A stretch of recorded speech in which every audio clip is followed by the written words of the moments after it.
من الناس تساهلوا بهذا الأمر فصاروا قضاة ومدرسين وهم لا يعرفون العقيدة السلفية، لا يعرفون العقيدة الصحيحة.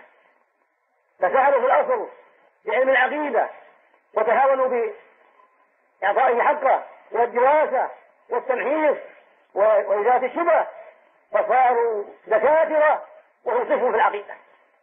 فالدكاترة لا وجاهوا مدرسين، الدكاترة أخذوا الشهادة العالية والماجستير والدكتوراه وهم صفر في العقيدة، صفر ما يعرفوا شيء في العقيدة، على عقيدة الجاهلية من عبادة القبور والتعلق على الأموات، لأنهم ما درسوا العقيدة كما ينبغي ولا درسها لهم أساتذتهم الذين أخذوا عنهم، فخرجوا صفرا في هذا الباب.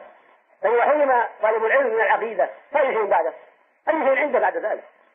خصوا العقيدة بعناية، خصوها بمزيد عناية مع الأساتذة وفي المتون التي بأيديكم، خصوها بمزيد عناية ومطالعة ومذاكرة وسؤال واستفسار عن الشبه وعن ردها حتى تمتازوا بذلك وحتى تخرجوا إن شاء الله وأنتم في غاية من البصيرة في العقيدة السلفية. العقيدة في باب توحيد العبادة وهي بأسماء الله وصفاته، أما توحيد الربوبية فالجاهلية تعرفه، ولكن لا بد أيضا من دراسته حتى نعرفه على بصيرة. كثير من الناس ما عرف حتى توحيد الجاهلية، كثير من الناس وهم مدرسون ما عرفوا حتى توحيد الجاهلية، حتى توحيد بجهل ما عرف.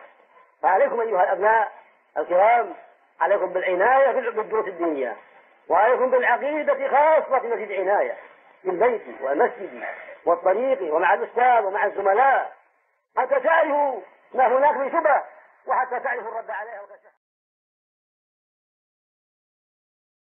توحيد خالص